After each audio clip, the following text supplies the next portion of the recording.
Do it. Do it. Let's do it. Do it. Do it. Do it. My sweetie, do it. Okay. Do it. In the heart of Huskerville, we gather around the mic. Mike, Jared, Kyle, and Connor ready for the night. With beers in hand, we start our tale. No block, no rock, we never fail. It's unfiltered, it's real, it's Nebraska pride. Tailgating the live shows, we're here for the ride. No block, no rock, we stand as one. The best Husker podcast under the sun.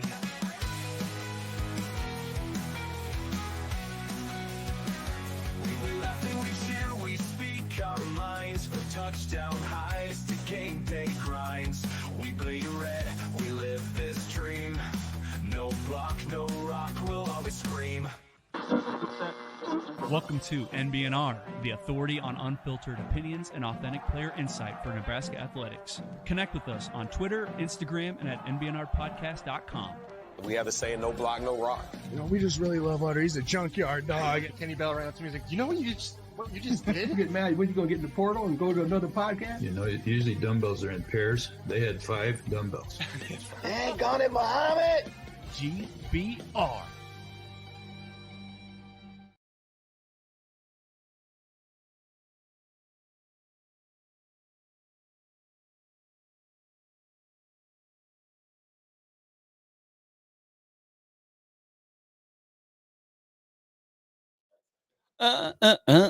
Okay, they can hear us now at least. Bye. We are experiencing some difficulties. We got it? Hi. Go. Big. Red indeed. Oh, Maybe. did we get it? Okay. We're good. All right. No block, no rock. Season 4, episode 52. Coming at you from the NBNR studios, playing Mike's shitty song that he was lead vocals on. Mike did sing that. I wish I could sing like that. Played guitar. I would look just like I would sound like an angel. We sound like it sounds like a poor man's Creed. Like Creed is great, but that's like JV Creed. It's just like a mix of like, there's a little bit of country twang in it. Yeah, I could see. I don't that. know. Yeah. Dude, it's like What? the ultimate like alternative punk rock kind of shit that that we grew up listening to. So I was all about it. I'm like, that's the music I like. So when they do a little twist with the no block, no rock in there, I thought the lyrics were pretty good. No block, no rock. It's funny too because We speak our minds. yeah, that's not even the Game day grinds. It's not even the only version Mike sent us today. Why would you send like 3 or 4? I think I sent like 4 of them. Yeah. So- Just like, what do you guys think? And we're like, oh, those are songs. Cool. That exists. You made that. Yeah. Good job, buddy. I did not make that. I literally put it in a prompt and then AI made it. And then I figured out later on, I was like, oh, okay, I could probably do this for free. And then after I paid $20 for that song, I went back and I found a website that did it for free. Wait, you paid $20? Oh, God. Mike, you got grifted so hard. Mike. It's okay. I honestly, I like the song. So we're going to utilize it in other places. See, here's where I felt comfortable because you sent through like 3 different versions. And unless I'm making fun of a politician, I hate AI. And so when I tell you, Mike, I'm like, ugh. I didn't feel bad because you know why? Why? Because it's not like you took your blood, sweat, and tears into making a song. Yeah. You just type words in a fucking computer. So I didn't feel as bad saying, I kind of hate this. Well, AI is going to take over the world. So just get used to Indeed. it. Just get used to it. I'm sure it writes all the speeches for all the politicians and everything else. So It's going to take our yeah, it's going job. to take our jobs for sure. Oh, God. Okay. I do want to point out that the song today actually is incorrect because it does say Mike, Kyle, Connor, Jared. Mm. We don't have Kyle with us today, which is why we had some camera difficulties leading into this. Yeah, some snafus. Yeah. Yeah, we do not have Kyle tonight. Mike is on the controls. Shout out Coach BA. I am trying to do my best. We are running with different cameras today due to Kyle not being here. He is filming some stuff for UNO soccer. So he will be back, and we are actually going live from the Pinnacle Bank Championship on a boat on Saturday at noon. This 12, Saturday? 12:15. This Saturday 12:15. at 12:15. Yeah. Yeah, we'll be live at 12:15. What's the temperature supposed to be? Do we Beautiful. It's supposed to be beautiful all week. Yeah, you won't have to wear your towel this year. Yeah, no Oh, towel I'll still bring needed. a towel. I'm still bringing a towel. But yeah, we are going to be hanging out at the Pinnacle Bank Championship. So if you guys are down there on Saturday, swing by, say hi, give some shit. But we will be on the boat doing our little live boat pod. I know we're having a conversation amongst ourselves, kind of. Are we going to have like the same amount of like access to do stuff like we did last year? Do you know? Yes, yes, we are getting media passes. It sounds so like potentially more. I think we will partake in what we did last year, and I don't have any plans that day. So I would say we hang out for a while. No, you do have plans. I was going to say, aren't you a dad? Yeah. You do have plans. We're going to have a damn good time at the Pinnacle Bank Championship. That's the plan. Yes, absolutely.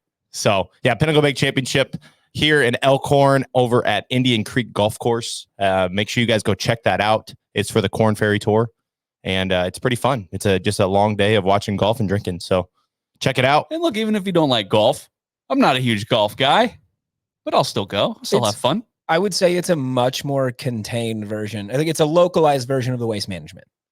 Like, nobody's getting crazy like they did in Scottsdale this year. But like, people are having fun, having some drinks, watching good golf. Like, we saw some great golf last year. Yeah, absolutely. Speaking of drinks, hey, we are doing a podcast and we do have drinks in our hands. So guys, maybe we go around the table, talk about what we're drinking. Taco Vesa. It feels good outside though. So it's not as like as refreshing as normal, but it's still very refreshing. Taco Vesa. Connor, what you got? I am enjoying what one is in my hand, the last of the Pilsner cans for like another week and a half. So I'm savoring right now. They are coming back. They're not going to be gone long. It's like, a week and a half more. But I'm really enjoying this right now. Again, it's hot and there's no Pilsner at the brewery right now. So I've been drinking a lot of cold beer, not an adjective, but literally named cold beer. But it's a solid beer. Yeah, I've missed Pilsner. Yeah. I can't get it right now. So it was nice to come into the studio today and have some sitting in the fridge for me. Yeah, and the last ones. Today I am drinking, especially because Kyle's not here, I am drinking the EOS Hefeweizen. It is the best beer at Nebraska Brewing Company. I am biased, but it is fantastic. Hey, speaking of Nebraska Brewing Company, before we get into sports talk, sounds like you guys provided a service to the community over the past week. Yeah. Right? We can change.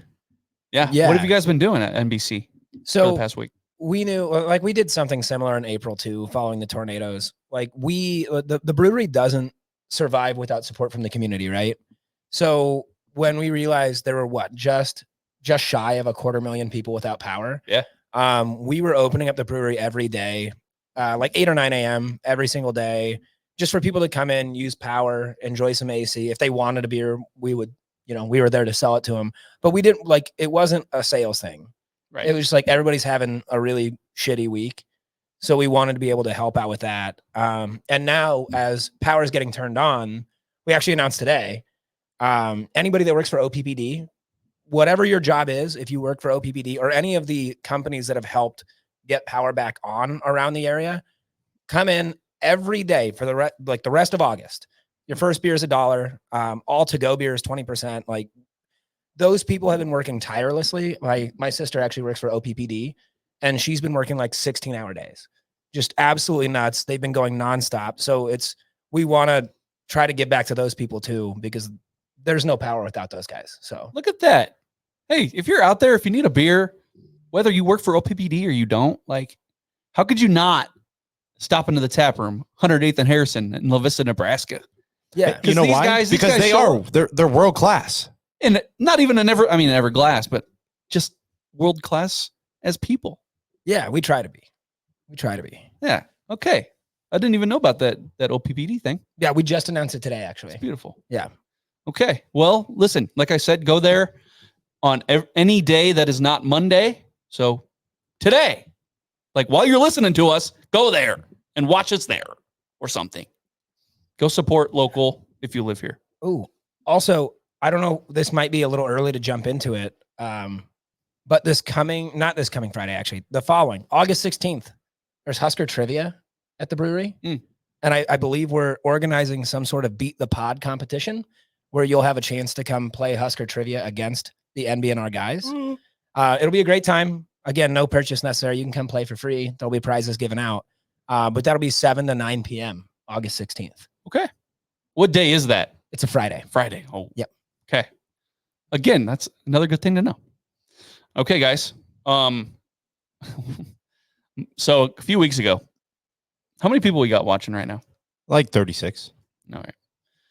It's not 1,000 like last week. That was pretty cool though. Yeah. It's because Kyle's not here.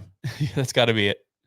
Okay. A few weeks ago, we had talked about our picks for returning Huskers to make the biggest jump.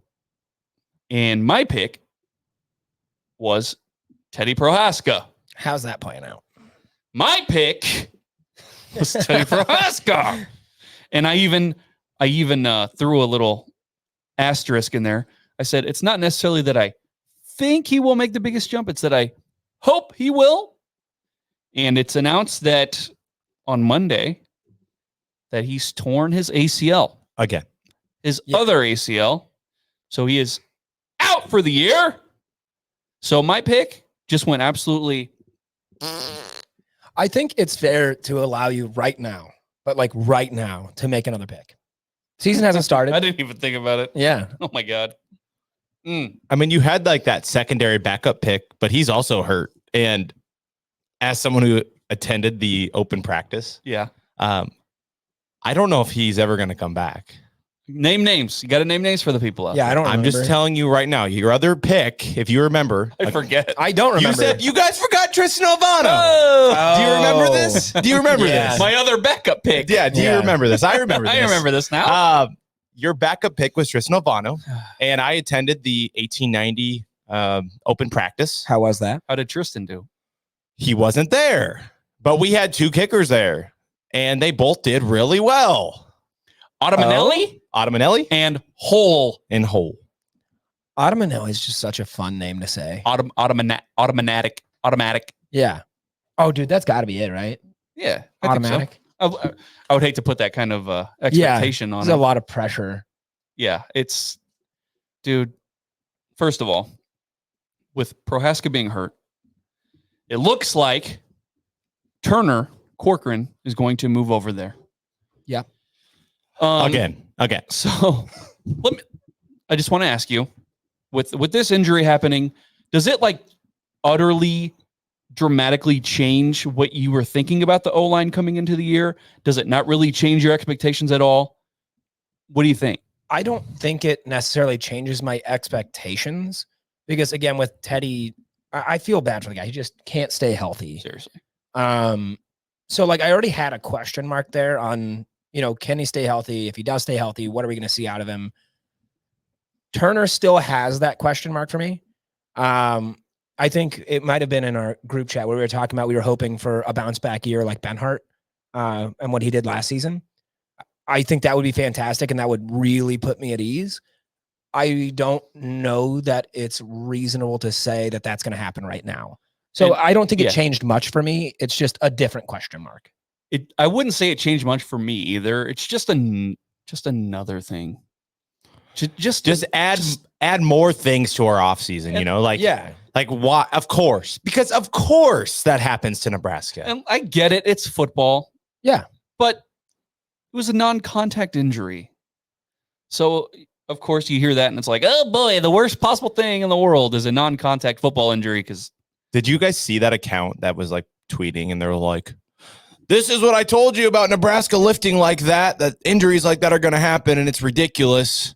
I don't know if you guys saw this tweet, but no, I didn't. Okay. So last year, the university had dropped like videos of us working out and we were like carrying dumbbells like a certain way.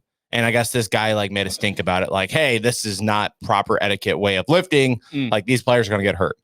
And then of course, Teddy gets hurt. And then they decide to pull this tweet back up. And he said, see, I told you guys. And it's like, but this is a non-contact injury. Like, what are we doing? I would assume that the person making this complaint is a D1 strength coach. Is that right? I don't even know. He's just like Twitter account. He says he's a guy that's very well known with weights and stuff. Guru. Yes, sure. Yeah. If he was that good, he would be coaching D1. So or not even deal just at anything, all, at all, any level, coaching anywhere. NAIA boy.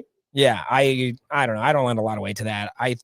It's the one thing that I tell people all the time is like, we can sit here and talk about our opinions all day long, but are any of you guys getting paid to coach anywhere?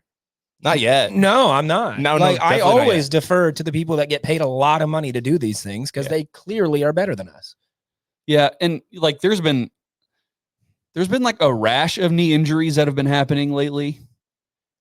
And I'm very curious to like compare Nebraska's injuries with everybody else nationwide. Because of course, look, we're in a fishbowl. We pay attention to everything that happens here. So yes, it seems like it's a knee epidemic that's happening.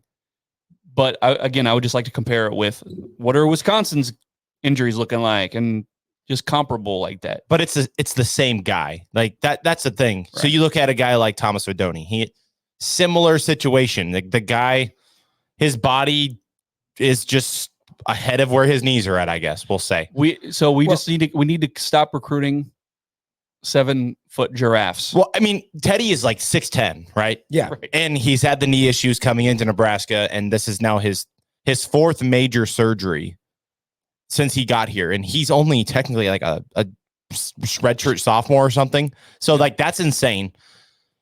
You asked the question earlier, well, does this change the way that I would look at the offensive line? I would say yes. Okay. Because we're talking about a guy like Dylan Raiola, who will probably be passing the ball quite a bit this year. Mm-hmm. Blindside. And that's his blind side. And so it makes me wonder, is like, do you move Bryce Benhart to left tackle? Is there really depth behind him? Because they were raving about Gunnar Gatula. They're raving about Tyler Knack. Like there's some guys out there that we have, and we know that 69 has been rated with a 0 for PFF. We know what we've seen him. I have a 0. Yeah, I do too. And so does Connor. Yeah.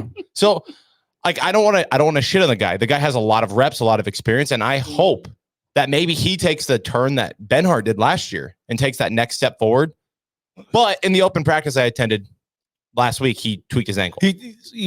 Someone stepped on his foot or something. Yeah. So it's very difficult. Sure. So one thing I want to go back to on that argument about like the way they were carrying weights and like how that could be a contributing factor to this injury is when you tear an ACL, and I don't know the exact number, but you're statistically much more likely to injure the other because it's taking up a lot of that strain. Like that is real. You have to compensate. Yeah. And talking about, this is not the first time he's had these injuries, not the first time he's had these surgeries. Like it wasn't out of the realm of possibility that if it didn't happen in the offseason, that it would happen in the regular season.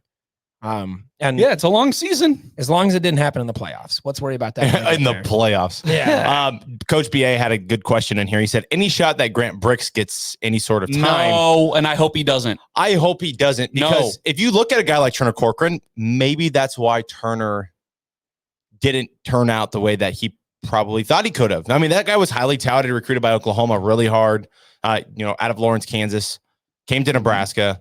And I hope Grant Bricks does not see time, but if he's already at 6'6", 310, I don't know, maybe. Dude, just how many times have we seen a true freshman on the O-line play, either because of depth issues or just other fuckery that's been happening in this program for the past 20-ish years, and it completely stunts their growth, their development, or they're playing out of position somehow. And these are guys that are technically really talented. They even get drafted or they make it to NFL rosters and end up starting at the next level. It's just, I'm sick of playing true freshman offensive linemen. I'm sick of it. I'm over it. Well, I think another big part you mentioned, the development, because it's really tough going in as a true freshman and getting on that O-line. Another big part of that development is the mental aspect. And if you go out there and get your ass kicked repeatedly as a true freshman, that's stunting your growth because you feel like you're getting your ass beat all the time. And maybe it's harder to learn and harder to grow. And just kind of going more on that, because I hate saying piggybacking now. No, you're fine. I'll give you a piggyback. I'm a big boy. I don't know if you can handle it. I don't know. You'd stay. Never mind. Oh, I don't like where that was going. Straight Teddy Prohaska injure yourself. Oh, no. No. the mental aspect, right? If there's anything that we know about Husker football players as of late, they need everything to go perfectly. You know, everything's got to go just right. They got to have things just perfect, or else mentally, physically, they're all there. Well, but all bus team, right? Yeah. But it's all up here. How many freaking times I need to say? Mike hit it. Yeah. I saw him fumbling over there. So I'm like, yeah, but you're right. Either Grant Bricks, you know, this is just based off what I've heard. Physically, not ready. His movement still could get better, right? But then you think about the mental thing, where if he gets his ass kicked, then I'm not saying Grant Bricks is a baby or he needs to be coddled, but sorry, I'm going based off 20 years of evidence here, guys. Yeah. Sorry. I would like to say that I feel like this team is more mentally strong than Under Matt Rule and all that. Yeah. I do genuinely believe that.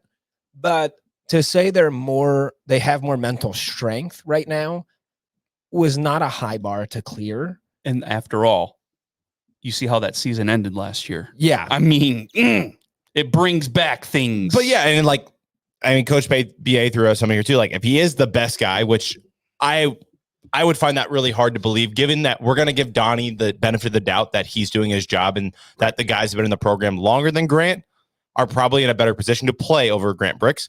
But if he is the best guy out there, and if we do have similar situations like we did last year, then sure, let him play. But like, to me, I would much rather let Grant Bricks develop, learn everything, and not throw him right into the fire in the Big Ten, especially with all these new teams coming in and everything else. And the potentially longer season Nebraska could have if they actually win some games. Like, there's no reason that Grant Bricks should have to play if Turner can just be serviceable. Yeah. That's all we want. Just be serviceable. You hope that Dylan Raiola is going to be throwing the ball out of his hand very quickly. Right. That was the thing. That was your point.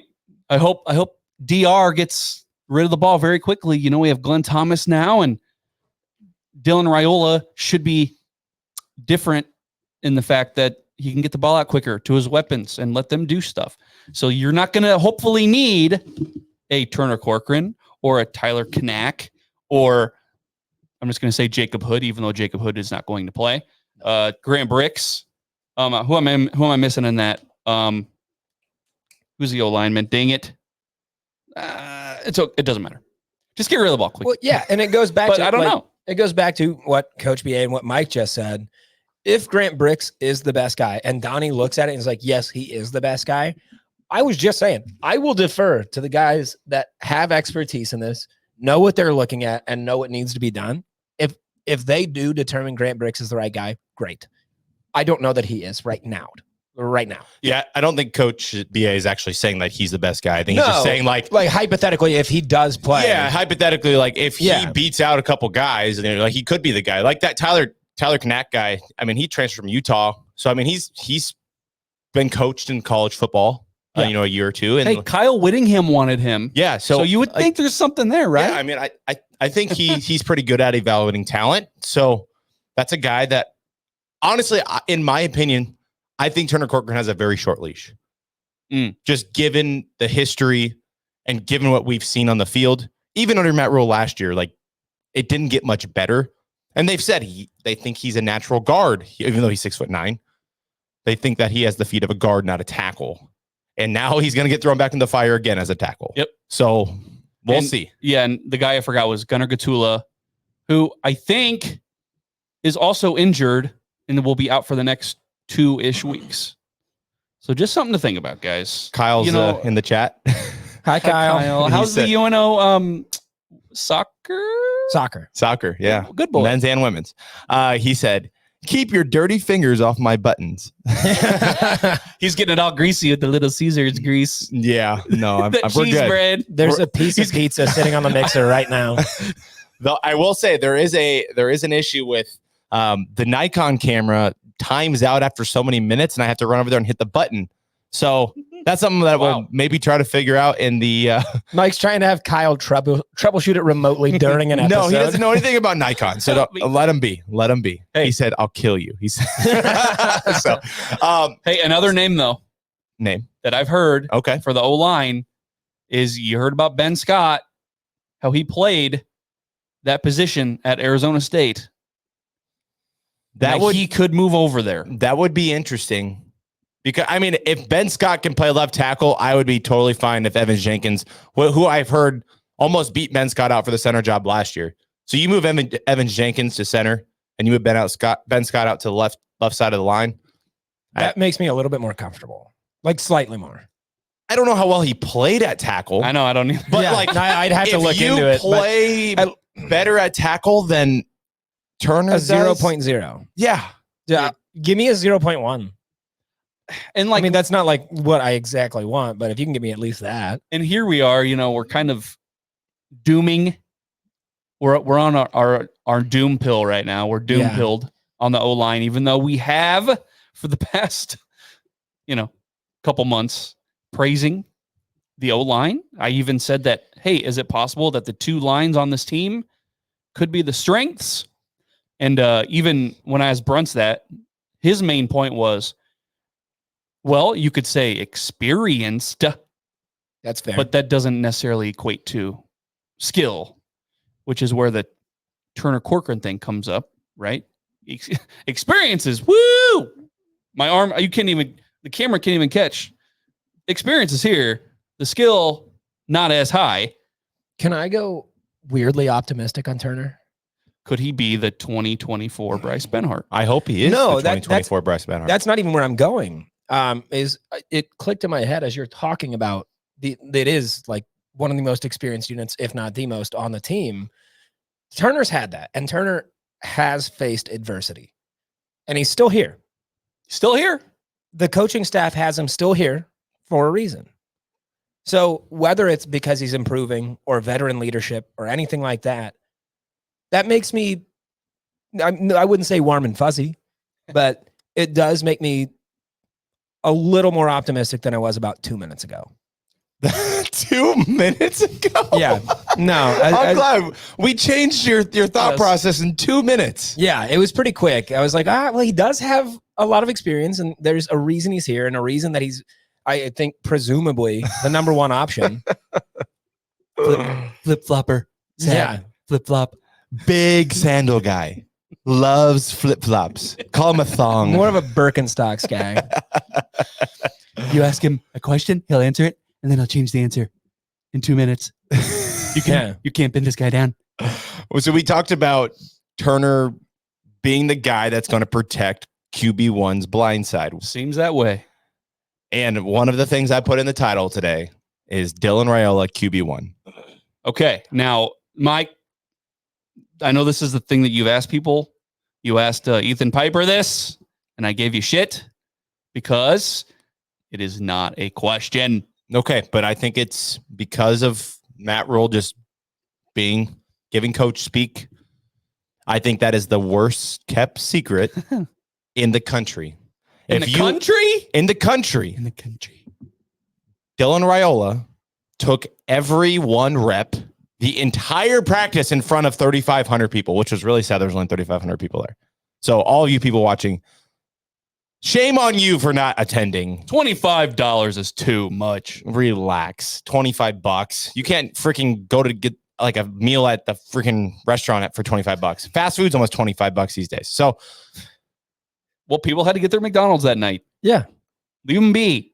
I get it. People got to eat, Mike. Make it 15. They're growing boys. Yes. Growing boys. Well, okay. So, Mike, you went to the practice. I did. I was going to ask you, like, your takeaways.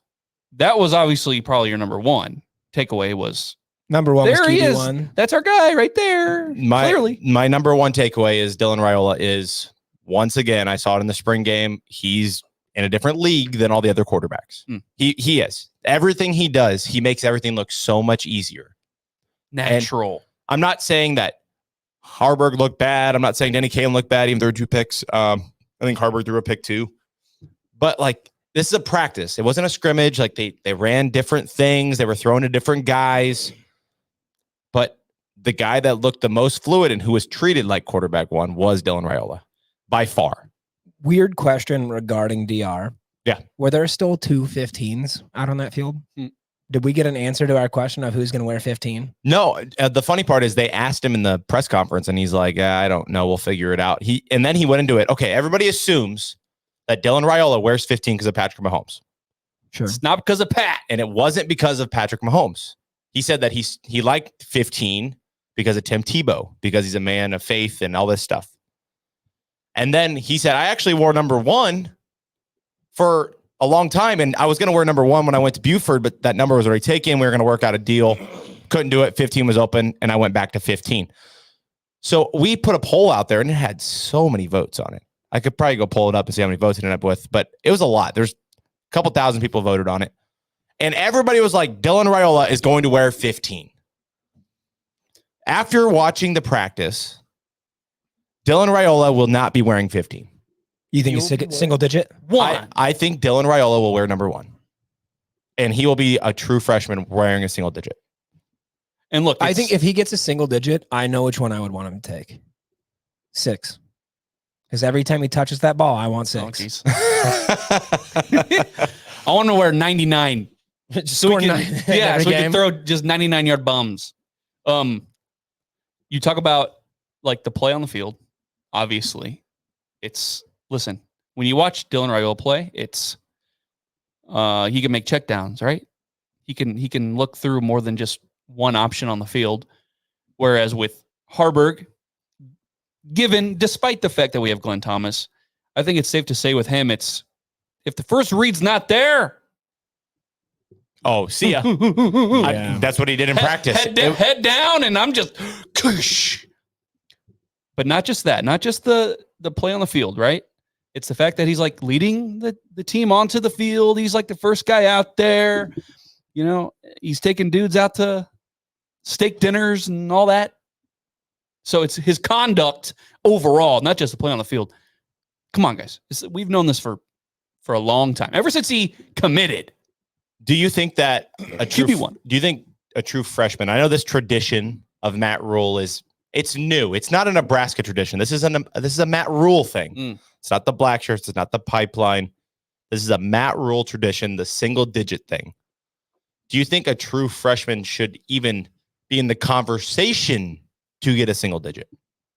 Yes. If you're a competitor and you're moving the team forward and you're a standout leader, absolutely. I don't see anything wrong with that. If you're Matt Rule and you want to send a message to everybody, this is our dude. Single digit. I don't care. I don't care how old he is. Not only because it's not just how he performs on the field. It's how is he conducting himself every day? Is he working hard? Is he the hardest working guy on the team? And I don't care. Send a message to your players, Matt Rule, if you have to. Yeah. Well, and there is a certain 5-star O lineman that Raiola was very instrumental in coordinating his recruiting visit and showing him around. And now, as of today, Nebraska in the top 3, he eliminated Georgia. Okay. Which was impressive. I believe it's down to Nebraska, Tennessee, Ohio State. If Dylan Raiola can manage to reel in David Sanders, then yes, give him a single digit. Give him whatever he wants. Give him whatever. I don't care. But yes, Mike, if Dylan Raiola, for one, has earned it, he's your starting quarterback. He sets a great example for everybody. If you're Matt Rule, it's like everybody in their core wants to follow a leader of some kind. You might have people in the chat going, "No, I don't like to follow." Nah. Stop. People want to be led. Let Dylan lead. LDL, let Dylan lead. Well, and I think like saying that, they're following Dylan as a leader isn't like a knock on anybody. No. Like, it's not that they're not strong and capable and all this stuff, but they see something in Dylan that says, like, this is the guy. Like, lead us to the promised land. Like, promised land being a bowl game. Yeah, right. Charmin Ultrasoft. Like Dylan's guy was Tim Tebow. Sure, he wears 15. And there was no single digit thing under Urban at Florida. But you look at Tim Tebow. Was there any mistake who dude was? No. Who's dude? Tim. Who's the winner? Tim. Like, I mean, you have the bottom line. You got to start freaking winning. Do you remember that quarterback situation at Florida? How Tim just kept getting on the field. Chris Leak? Yeah, Chris Leak was the guy, and Tim just found a way on the field as a freshman. He found his little niche at first. Yeah, right. It was the Heinrich Tebow. It was just like bully run through the center and put my head down and run. So yeah, I don't know. I think you've made a good point. I think, like I said, I think Dylan will be the single digit guy. I think he'll be wearing 1 for Nebraska. And if anybody complains, get the fuck off my team. Who I know, and that's the thing. I'm not saying anybody will. Who would? You know, it's maybe that could be like a segment next week. Who would complain? Oh, yeah. We have to pick somebody that would complain. Oh man, that'd be juicy. That'd be a clip. I mean, I could see a guy that's like like a super senior that doesn't have a single digit or something. But I think about it, it's like Ty has one, Nash has one, Bullock has one, Gifford has one. Then after that, it's like, who would complain? Tommy Hill? You gonna complain that you can't have one? Like, I don't think he's gonna give a shit. If his quarterback is better, I think Tommy's gonna be a lot happier. So they try to get a Rudy movement, like, let's go all put our jerseys on coach's desk so I can get a single digit. Nobody follows. They're like, nah, man, DR's got it. Oh my okay. God. So I think we're at a good point. We take a quick little break. Okay. Top off our beers and we'll be right back. All right. So give me a second here. Kyle's not here to do this for me, so I'm gonna try my best.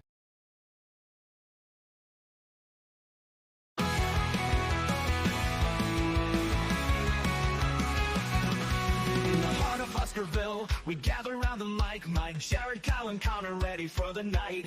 With beers in hand, we start our tale. No block, no rock, we never fail. It's unfiltered, it's real, it's the fresh of pride. Tailgating live shows, we're here for the ride. No block, no rock, we stand as one. The best Husker podcast under the sun.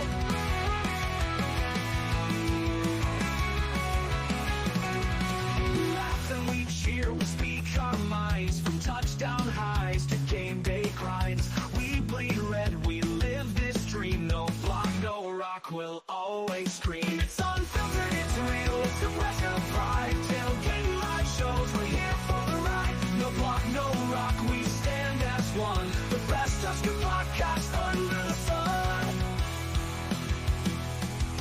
We laugh and we cheer, we speak our minds. From touchdown highs to game day grinds. We bleed red, we live this dream. No block, no rock, we'll always scream. It's unfiltered, it's real, it's the breath of pride. Tailgating live shows, we're here for the ride. No block, no rock, we stand as one. The best Husker podcast under the sun.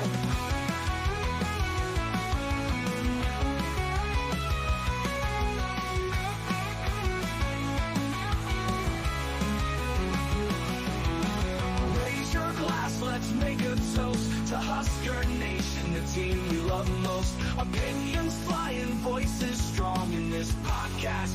You can't go wrong. It's unfiltered, it's real, it's the best of pride. Tailgating live shows, we're here for the ride. No block, no rock, we stand as one. The best Husker podcast under the sun.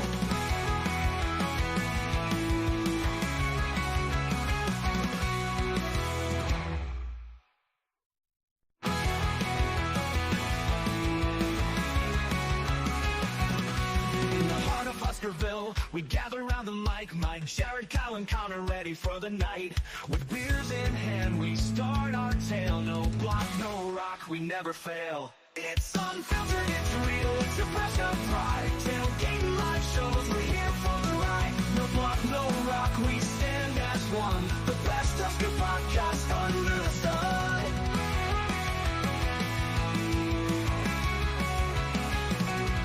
We laugh and we cheer, we speak our minds. From touchdown highs to game day grinds. We bleed red, we live this dream. No block, no rock, we'll always scream. It's unfiltered, it's real, it's the fresh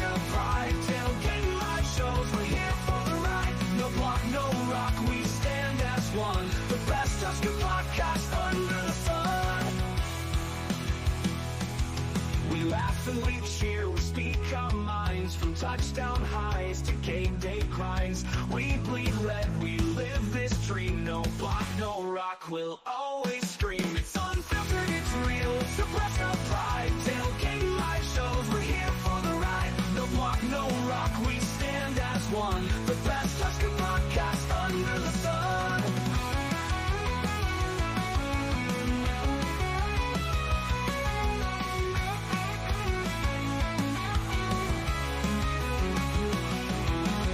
Raise your glass, let's make a toast to Husker Nation, the team we love most. Opinions flying, voices strong in this podcast. You can't go wrong. It's unfiltered, it's real. Creed, get the money. Dollar bill, yo. We have the saying, no block, no rock. Dang it, Mike. Oh, just when I was Hey, all right. just when I was nailed all the other just- things. Hey, Just when I was starting to like our I new know. song with the fucking robot vocals. I mean, Hey. your vocals. yeah, Hey. Mike was singing. That's Mike I singing. thought the music is a nice little break. It gives our listeners something while we're on a break. It Right. gives them a nice song. Give them a little bop. Yeah, We give them a bop. We're teeny boppers. Yeah. Hey, so we talked about, Dylan at the open practice, and Mike expressed his disappointment that not enough of you hogs out there went to go because of the ticket prices were too much, and he went to McDonald's instead. I don't think that's what I That's said. Mike. That's what Nah, Mike it's said. kinda what you don't said. think that's what I It's said. kind of what you said. I believe Rewind I it said, yeah, rewind it back. Okay, I did no. not say that. I said that $25 is not that bad, and especially in today's economy, Oh, to boy. go watch a sporting event. You said that people should not have 8 meals so they could be at that Yeah. game. The exact words, not even Exactly, paraphrase. yeah. Yeah. No paraphrase. Starve or give your money to Matt Davidson. Which one's it going to be? You only have two choices, Husker Nation. You either starve, your family starves, or you got to give your money to Matt Davidson. Well, and TK2 Phones gave a speech on the field. You guys missed that. Oh. Really? And then he came over and talked to me in the stands. Shout out Tyler. Yeah, shout out to 2K TK2 phones. TK2 Phones. So, How was his speech? It was good. yeah. It was good. He said that it was tough because he would talk and he could hear himself through like the stadium sound. Yeah. And it was so delayed. Like So- with the clapping. Yeah. So exactly. So that's what he did. And he said that was hard, but I told him he did a good job. So it was fine. Did he point you out in particular? Mike Delaware! No, I just texted him. I sent him a picture of himself and then he came over to my stand. Not weird Not weird. to take pictures of somebody Okay. from 1,000 feet away. I wasn't even 1,000 feet away. Oh, I thought we were going back to his picture with DR. Hey, we don't- That was weird. he committed because of me. Think you're welcome. I'm the reason. Me, just me. There was some weird ginger that came up to me. We did not need Matt Rule that day. We didn't need his dad You know why? he or committed- his uncle. What did you do, Jared? Oh, you gotta give him that huck to it. I wouldn't have blamed you. Okay, now just we gotta I don't know what. What do you? I said I wouldn't have We blamed you. I gotta didn't say you land. did it. we gotta land the plane. Mike, something that I heard about the practice. You tell me if these people are crazy. Okay. A name that got brought up was punter Brian Buschini. Now, the talk I was hearing was shank to punt. Shank. He This was the- he shanked okay. a punt so Go. bad. I think it literally might have been 10 yards. That's how bad it was. And I said, and the guy sitting next to me, I didn't know who they were. There's 3 guys sitting next to me, and I was like, wow, Buschini's in mid-season form. Oh, And they looked over at me and just gave me this nasty no. look and put their head down. Mr. Buschini looked at you? clear. Yeah, clearly his family. No, not his family. It was like 3 college guys or guys like our age. Like, it wasn't anything crazy. That's why it was crazy. You know what they should have done? They shouldn't have given you a nasty look. They should have went, Yeah. God damn it. We're still doing this. And look, I've heard some people try to defend it, right? They say, maybe it was just a drill, right? We don't know. It's a practice. We don't know everything that they're focusing on. Maybe he's working on a new technique, to which I have to say, you know what? The man is 30, and we're still trying to figure out new techniques that work. We're in trouble. You know what? You want to know how I know it was not a practice drill type thing to shank the ball off your side of your foot? What? Because so they were like going, it was like 2 punts, switch, 2 punts, switch. He went punt, probably 35 yards. Next punt, 10 yards. And instead of switching, Brian had to go punt another one.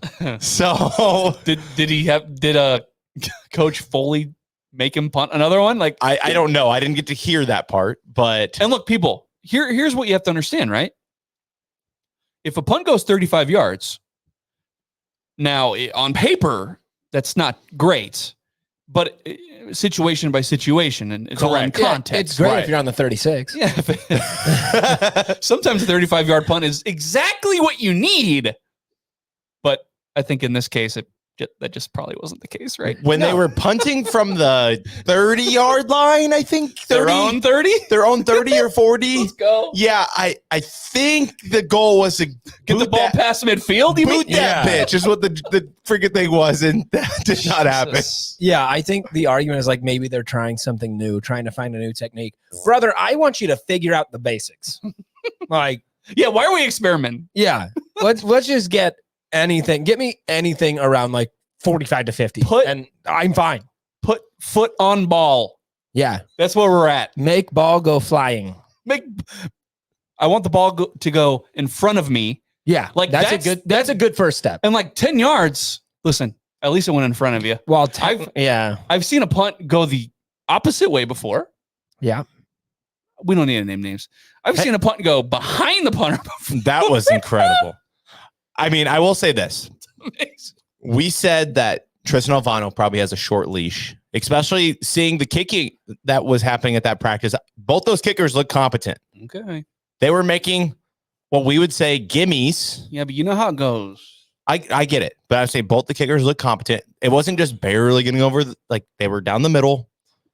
They were 40 plus yards. It was fine. Yeah.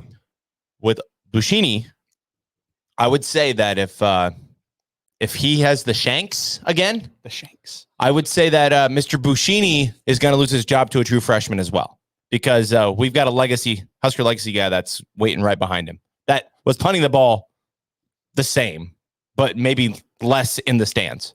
Cook. Yeah. Camden Cook. And like that's another thing. Like it's not like any of us are rooting for Alvano or Buschini to fail. No, I would love to see those guys succeed and come out and have a great season. They're arguably, other than Dylan freaking Raiola, they're arguably.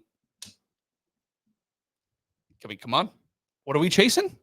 Chasing 3. That's like, that might be the worst theme for the season is chasing 3. It's like of all years, our special teams is that bad that we have to have chasing 3 when we can't kick the ball. It feels like we're on NCAA Hard Knocks.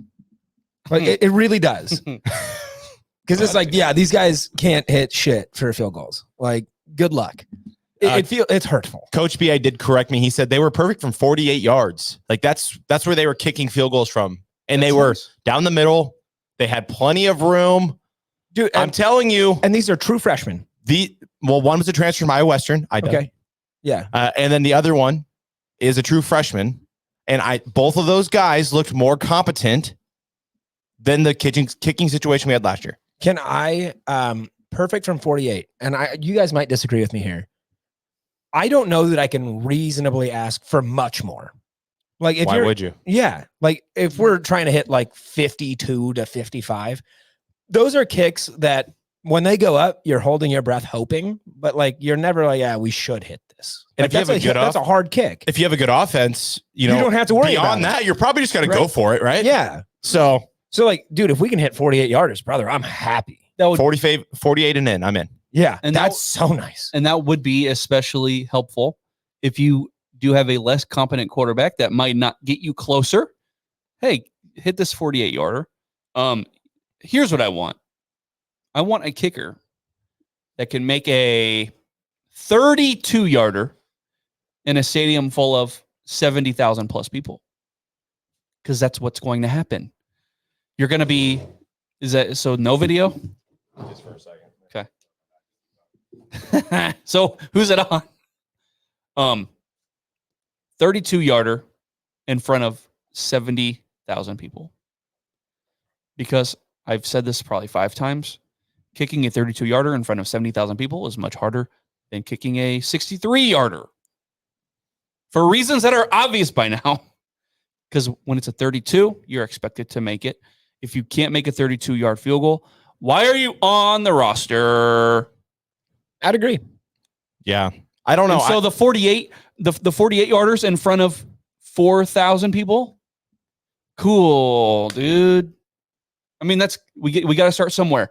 And the encouraging thing, I know, I'm sorry, I'm going off here.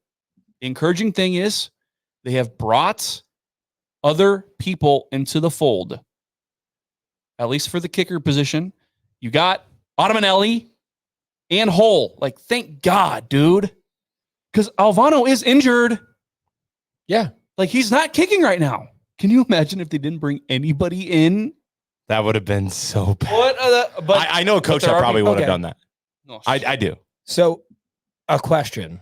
Let's assume we don't have another kicker and Alvano is injured and you have to put another player out there to kick it. Who are you taking? Dylan Raiola. Oh, you think? Just do everything. He's getting 6 and 3? Just do everything. Yeah, he's going to So you're score all the saying points. who are we starting if it's not Tristan Yeah, Alvano? if you have to pick like a skill player. Oh, a skill player. Yeah, pick a skill player that's got to kick that. I'm going to go again. I'm going with, I'm going to go with Malachi. I just think the guy's an athlete. I feel like he could do You're it. a big Malachi. I really Which is am. fine. I love that guy. I think if you're, 32, I think he might be able to do it. Okay. I think he might. You know, I've got an easy one. The guy from Germany.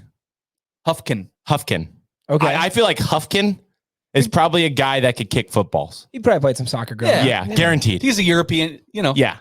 But here, Bushini, do we have any other European Germans or No, Nori's gone. football?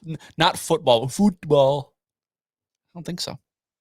Maybe you're right about Hufkin. I think Hufkin's the guy. Those Europeans are weird, man. Yeah, they can do it. We got to open that one up to Twitter too.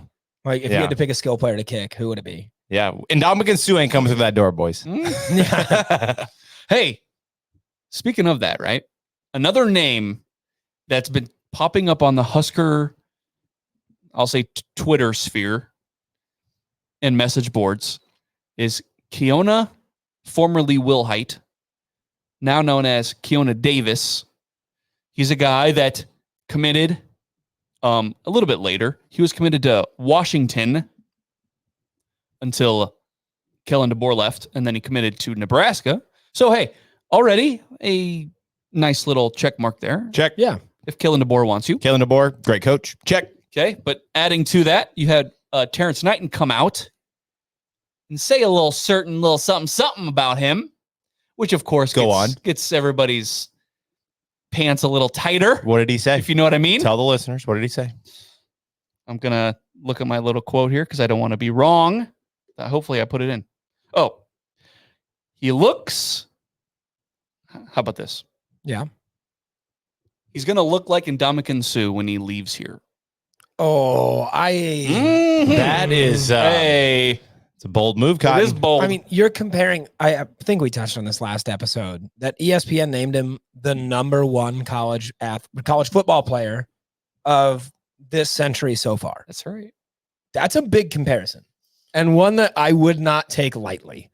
Do you dare say this comparison is like former head coach Scott? I knew you were going to go there.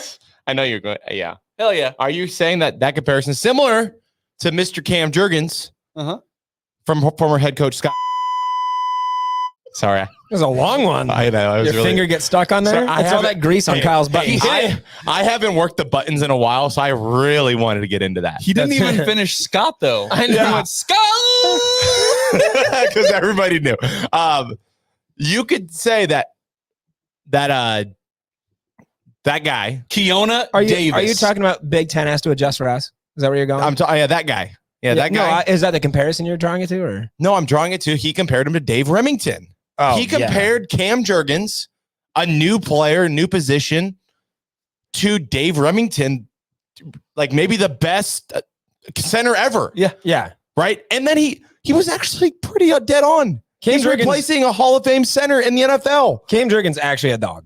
Yeah. So maybe Pot Roast knows what he's talking about. Maybe if Scott Bleep said it instead of Terrence Knighton, which I'm not saying Terrence Knighton is poor at talent evaluation, but I don't know. Is it weird to say maybe I'd feel more comfortable if Scott said it instead? Would that be like a... At this moment, no, I would absolutely disagree with that. I'm all in on Terrence Knighton. I'm not inclined to listen to that former head coach. I'm all in on Terrence Knighton, the coach, not the guy that uses Twitter. Yeah, that's different. That's different. And look, and we're talking about this because they still haven't played a game yet. Jesus, but they will play this month. But it's just another name to kind of keep your eye on. People were posting pictures of him everywhere. Oh, he looks good. Oh, he looks real good. And I'm even thinking in my head, like, people, chill. Just quit posting pictures. That's and like, there's a picture of a Nair going around too. Look at his legs. Look at those calves. Gee, they're so big. Like, oh my God, people. It's like I realize that it's slow news season and we care It's about not football. slow news season though. Nebraska football has to make storylines at all months of the year in the worst way possible.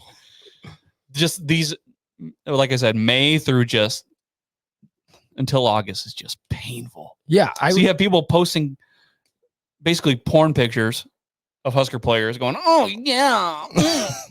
Jeez, people. And if you like or retweet one of those, I'm going to kill you. You know he's going to now. Mike, that Isaiah Nair leg picture. Let me go find that picture of Isaiah Nair real quick. It's got over 1,000 likes easily. It wasn't us. It wasn't us. You freaks. It was all of Mike's burners. I would say, yeah, like Jared, like you're saying, like it's easy to look better from May to August than it is from September till hopefully January. Because September to January is shit. Yeah, it's hard. It's real football. Oh boy. Coach BA has a bone to pick with you. With Which me? one? Jared. Okay, cool. Okay, let me guess. You liked and retweeted the leg picture, didn't you? BA. He said, Jared does not want us to notice our players looking better in our strength and conditioning program. When? Not when. Win. Win. How do you spell that? WIN. Win. Just get dubs. And look, I get it. Like I said, we need content. You know, we need people to stay engaged. And remember, Jared, people have ADHD and they can't handle other things. They need distractions all the time or whatever. Just win. Jared, do you remember what the nickname for our football team's been the last, we'll just say, almost 10 years? Losers? Well, that's not a nickname. That's just fact. I believe that some teams refer to Nebraska as the all-bus team. All-bus team. Thank you. What? And yes, so I don't think strength and conditioning has been that bad.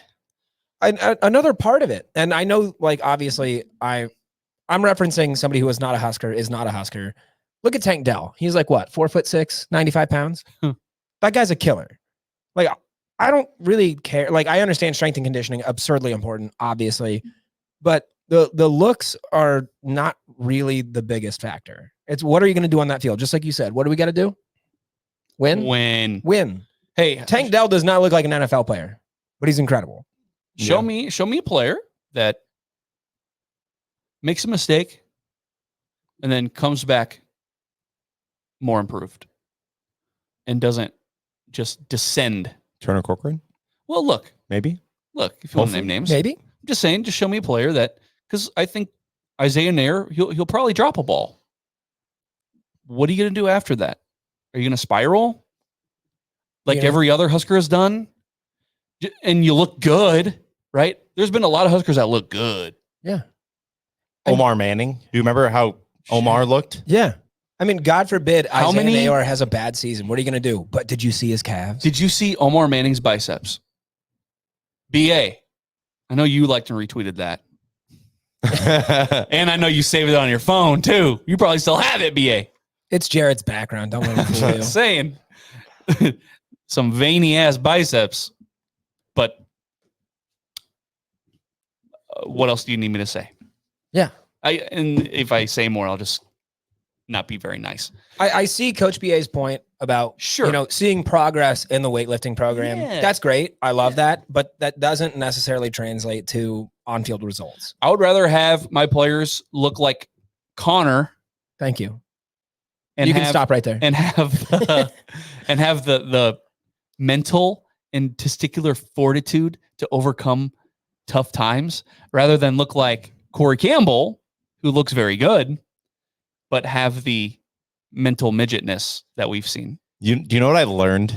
And I learned this maybe 3 weeks ago on StreamYard, the service we use. If you put your thumbs up, yeah, it does a little thumb thing on there. like right now, I Really? have fireworks behind me. Like right Yeah. now, I did two. It was fireworks. You do the one, it's like a thumb on the screen. Yeah. So, Dude, Big Brother's watching you.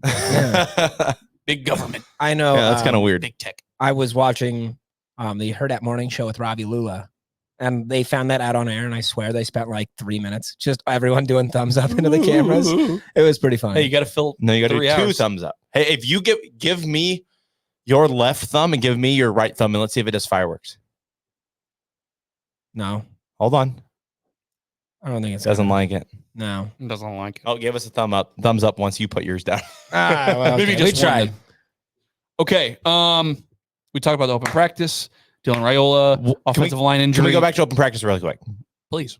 A name that Husker fans are pretty excited for, Carter Nelson. He had some highs and lows in the open practice. The guy looks the part, but he also has some drops. His legs look good.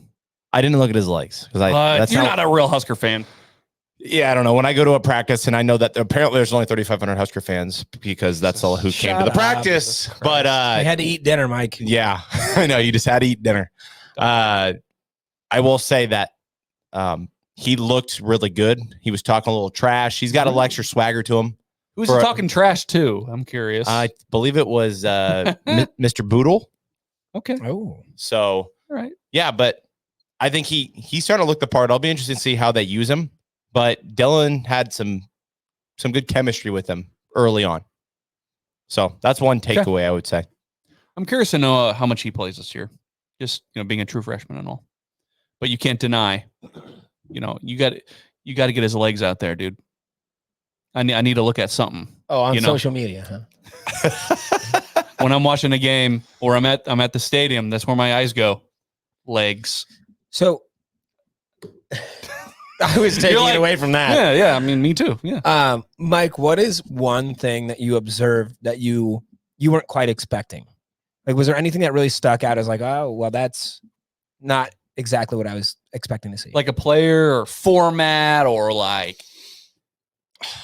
How did John Butler? People were saying John Butler? He was kind of all over the place. That other DB coach, that Panthers DB that is now on the staff, Melvin or whatever. I mean, he was pretty hands-on with the guys. I'd say, let me turn the question and say one of the fun things I saw. Yeah. At the end of practice, they did a thing to see who would have to run some gassers at the end, and they did offense versus defense. And they sent out different people from each side of the ball. So the first person they sent out for the defense side of the ball was Nash Hutmacher. Okay. Wrestling match on the 50. No, they sent him out to catch a punt. And he went out there. They punted the ball up in the air. And he dropped it. And then the offensive side of the ball went. And they put out Bryce Benhart. Okay, that's a fair matchup. Put him out there. He caught the ball. Hey. Oh. Right. Then they put, let's see, on defense, then I don't remember who was in between, but they put Terrence Knighton out there. Went out there, dropped the ball. That's why you're playing defense, fellas. Then they put EJ Barthel out there on the offense. He went out there. Oh, boy. He caught the ball. Offense had everybody catch the ball. Defense had everybody drop the ball. And then they had to run some gassers, and that was the end of practice. It was pretty fun for the fans. There's that saying, there's a reason why you're playing defense. And Matt Rule did say that. That was literally word for word, but he said over the mic to everybody. Great minds think alike. Okay. Am I missing anything? I don't think so. This is a quick episode. I mean, we've got another one on Saturday, so it's a pretty quick turnaround. And then again on Monday. We got We've got Tim Vergeese from Rivals coming on. I did not know that. Yes, he'll be in studio with us on Monday. Cool. So that'll be a really cool interview. Learn a little bit about recruiting. Maybe learn about the David Sanders thing, because that'll be next week. He makes his August 16th. Is it 16th or 14th? I thought it was 16th is what I saw, but I might be wrong. Yeah. Either way, I think it's next week. So we can hear a little bit from him and pick his brain about the roster and what he knows about it. So that'll be a fun interview for all you guys out there. I think there's 73 people in here. Make sure you guys tune in on Monday. We'll have a guy who's pretty knowledgeable in here. So sounds good. Finally. I think we've nailed it on the head with guests the last 2 weeks. We literally had Adrian Martinez and then back to back with Ethan Piper, who was, I mean, you could argue that Ethan Piper interview was maybe even better than the Adrian one. I think they were both great. They both were fantastic, but they're fantastic in their own ways. Yeah. Yes. Adrian provided a lot of context on things I think a lot of Husker fans didn't know about him. And Piper just has an incredible story. So yeah, like Jared said, great in their own ways. Yeah. It's always fun when you have somebody actually in studio too, you know? Yeah. Like, oh yeah, dude, come on. People Fireworks. Fireworks. Always. Oh, fireworks? You want to see fireworks? Yeah. Fireworks? Thumb up. I love he did the face too. It didn't even do it. Didn't even give me fireworks. I just look like an idiot. Jeez. Yeah. Okay. Well, that's okay. Tim Vergeese. Yeah, I think we can remind the listeners. Make sure you guys go to NBNRPodcast.com. Check out our blog. Sign up for the forum. That thing is kind of what? A wasteland, a desert? It's a little dead. We need some love. But yeah, make sure you guys go check out the Red Zone Reflections by Coach BA. We do have a new writer coming on staff here soon, so that'll be fun. We'll have an article, I think, next week from her. And we got a lot of fun things coming up in the next I put together that NBNR schedule for us. We're going to be spending a lot of time together in the next 3 months. Damn it. I was doing the math on with all of the shows we've got lined up before season 5 officially kicks off. We're putting out a record amount of episodes this season, boys. Yeah. We're putting out a record. Hey, just a reminder. There is going to be football this month.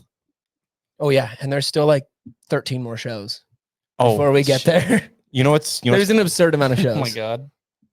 You know what's one more thing we have to say on air? Okay. We got a bone to pick. So many bones to pick. Well, Ken from Generation Red put a tweet out and said that if he gets to 500 subscribers before we get to 1,000, he will get a tattoo. And he called us out publicly. Oh, that's just mean. And was like, Ken, hey, we love you. Yeah. What the hell? And I thought we were buds with Ken, and Ken's out there, and he said that if he gets to 500 subscribers, I think he's at 300 something, and we're at like almost 700. So I mean, he's got a lot less to go to get to 500 than we do to 1,000. Yeah. But he said he's going to do the tattoo thing before us. What do you guys think about that? Before we wrap up the show, but I that just came to my mind. I wanted to bring it up. All I think is we need our listeners. We need you. We want those tattoos. We want them. Mike especially, who's putting it on his face. He needs a corn cob. Yeah. I know that Ken meant it with love. Absolutely. And fun and games and everything we love else. Ken. Yeah. We love Generation Red. They're great guys. Oh, absolutely. But I thought that was fun. I was like, he put that out there. Like that's our thing. I ain't mad about it. I'm like, hey, that means you're. Does that mean if he gets a tattoo first, we don't have to get him? No, we still get them. Hey, go to subscribe to Generation Red. No, we're getting Mike a face tag. Really, go to our YouTube. Mike thought he was cooking there. Yeah, no, I didn't have ain't cooking, fam. You're getting that face tag. I'm not getting a face tag. You don't think so? You're gonna. One corn cob for each episode we've done. Oh my god, his face will just be black. It'll just be ink. His face, it would just be a giant corn cob. Yeah. A kernel. How about this? A kernel. No. Instead of a cob, just a little kernel. No. No. I'm out. Coward. Yep. Bitch. Okay. Like you said, NBNRPodcast.com, Twitter, Instagram, Facebook, TikTok, all those social media sites. We're on those. NBNR Podcast, all the same handle to make it easy for you to follow. And subscribe on YouTube. And subscribe. Tats, come in. Give us 5-star reviews wherever possible. We need it. We appreciate y'all. Anything else? No. Okay. No, I don't think so. I just say remind the listeners we are going to be live Saturday on a boat at the Pinnacle Bank Championship. So make sure you guys tune in. We'll have some fun things, probably do some different stuff than what we did tonight. And then Monday, Tim Vergeese from Rivals will be on with us. Love it. So make sure you check us out Monday night at 6 o'clock. It's going to be a fun week. Yes, absolutely. Okay. I'm one of your hosts, Jared Holt. Mike Delaware. And Connor Cavalack. As always, beat UTEP and GBR.